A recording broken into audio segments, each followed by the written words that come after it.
také staré.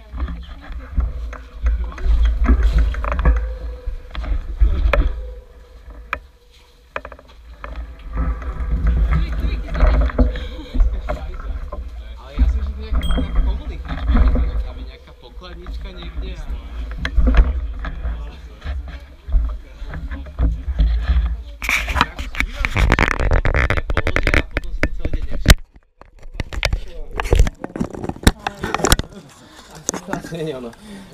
a...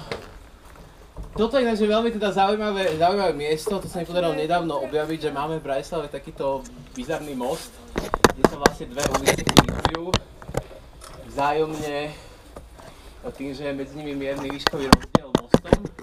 A podľa toho stavu mosta pravdepodobne bol stavaný niekedy v čase sídliska, ale na obidvoch uliciach, aj na tej spodnej, aj na tej hornej, je zástavba ešte spred výstavby sídlisk. Takže je možné, že ten most tu vznikol dodatočne, že pravdepodobne tu bol nejaký strmá križovatka a následne to zvýšili tým, že vlastne tie ulice zmimoúrovnili. Ale inak je to fakt bizarné, no neviem fakt prečo to tu vzniklo. Takže je to zaujímavé. Tie schody nejak, Tie schody, no. Inak teda schody sú teraz tadeto, keď ste si na tú hornú ulicu pozrieť, tak dá sa ísť stade. To bolo asi rozšírené, Ale to vieš? sú schody do špajzle, to nič. Kámo, to bylo ani dole, to bolo rozšírené. Je to také veľmi zaujímavé. Dobre, no ideme ďalej.